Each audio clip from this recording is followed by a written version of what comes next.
বন্ধুরা, আমি সোমবার তোমাদের সকলকে স্বাগতম জানাই আমার সাথে খবরে।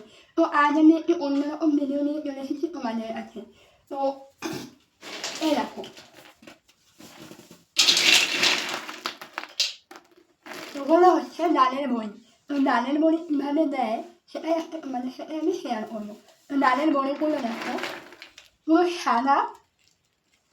সাদা ঝরঝরে, পুরো পরিষ্কার পরিচ্ছন্ন। আর দেখো একটা দাগ পাবে না এর মধ্যে থেকে।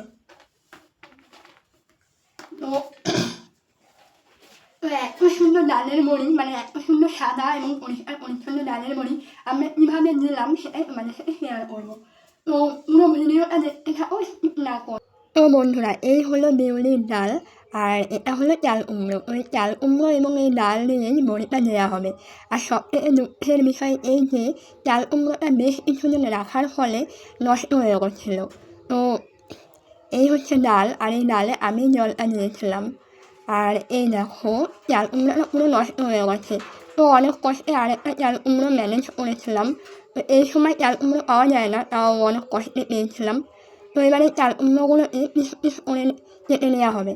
আর পিস পিস করে কেটে তারপর আমরা মিক্সচারে দেবো। তো আমি অনেককেই দেখেছি যে চাল কুমড়োগুলো গ্রেট করে। তো আমার মনে হয় ওতে করলে কষ্ট হয় অনেক আর সময়টাও অনেক লাগে। তো আমি তাদের উদ্দেশ্যে বলবো যে গ্রেট না করে মিক্সচারে পেস্ট করে নেওয়াটাই আমার মনে হয় ভালো হয়। তো চলো, এবার এই চাল কুমড়োটা আমার পেস্ট করা হয়ে গেছে। আর এগুলো এখন একটা মশারির নেটে আমরা ছেঁকে নেবো, কারণ এর মধ্যে অনেকটা জল থাকে।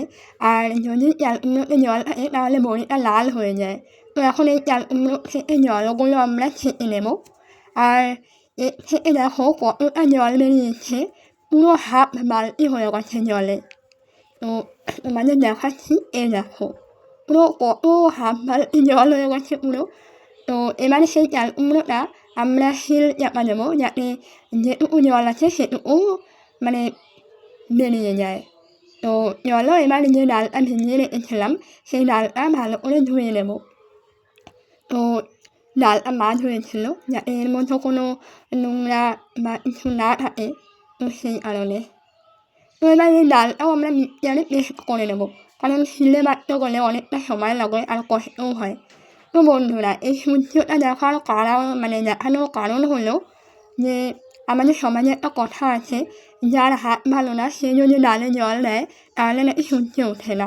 তো এই সূর্যটা দেখে আমার খুব আনন্দ লাগছিলো, কারণ ডালে আমি জল দিয়েছিলাম। তো চলো, এদিকে আমাদের ডালটা হয়েও গেছে। আর এখন এই চাল কুমড়োগুলোই ডালের সাথে মিশিয়ে নেওয়া হবে। তো এখন এই যে মাই মেশাবে ওগুলো। আর আমি চলে গেছিলাম মাঠে, যার উপরে আর কি ডালের বড়িটা দেওয়া হবে, তো সেগুলো আমি ঠিকঠাক করছিলাম। তো আমরা এই কাপড়ের উপরে ডালের বড়ি দেবো।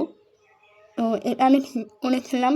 আর এদিকে মা দিচ্ছিলো ডালের বড়ি, মাও ছিল সাথে বৌদিও ছিল।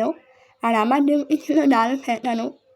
তো যত ভালো ফেটানো হবে তত ডালের বড়িটা ভালো হবে। আর তোমরা দেখো, এই ডালটা ফেটানো হয়নি, তো এটা হলুদ। আর এই ডালটা ফেটানো হয়েছে, তো এটা সাদা।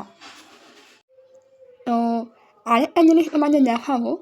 তো এখন এই যে মা বড়ি দিচ্ছে, আর তোমরা দেখো যে এই ডাল যদি ভালো করে না ফেটানো হয় তাহলে এই ডালটা জলের মধ্যে দিলে ডুবে যাবে। আর দেখো, যত ভালো ফেটানো হবে জলের উপর ভাসতে থাকবে। ডালটা ফেটালে ডালটা পুরো হালকা হয়ে যায় আর অনেকটা পরিমাণেও অনেকটা বেড়ে যায়। তো এদিকে তো মা আর বৌদি বড়ি দিচ্ছিলো, তো আমি অনেকবার রিকোয়েস্ট করেছিলাম, বৌদি চলো তোমাদের একটু ভিডিও করি। তো সে রাজিই হচ্ছিলো না। তো অনেক অনুরোধের পর রাজি হয়েছে মা এবং বৌদি। তো চলো, দেখো আমাদের বড়ি দেওয়া কমপ্লিট হয়ে গেছে। তো এখন এগুলো এত রোদ্দুর উঠেছিলো যে দুপুরবেলাতেই এগুলো শুকিয়ে গেছিলো। তো এগুলো এই যে আবার দড়ির উপর ঝুলিয়ে দেওয়া হয়েছে যাতে আরও ভালোভাবে শুকিয়ে যায়। তো পরের দিন আমি এগুলো ভালোভাবে শুকিয়ে গেছে, তো আমি ওগুলো কাপড় থেকে তুলছিলাম। আর দেখো এগুলো কত সুন্দরভাবে উঠে যাচ্ছে, একটা বড়িও কাপড়ের সাথে লাগছে না। তো দেখো কোনো মানে ডাল লাগাইনি, কি সুন্দরভাবে উঠে গেছে ডালগুলো, মানে বড়িগুলো। পুরো কাপড়টাই পরিষ্কার। তাই না বলো? আর ডালের বড়িগুলো কত সুন্দর হয়েছে, পুরো সাদা। আর খুব সুন্দর শুকিয়ে উঠছে আর অনেকটা বড়িও হয়েছে।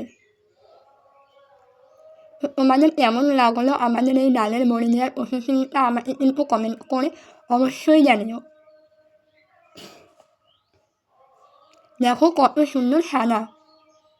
তো যাই হোক বন্ধুরা, আমার ভিডিওটা এখানে আমি শেষ করলাম। তোমাদের কেমন লাগলো আমাকে জানিও। আজকের মতন টাটা।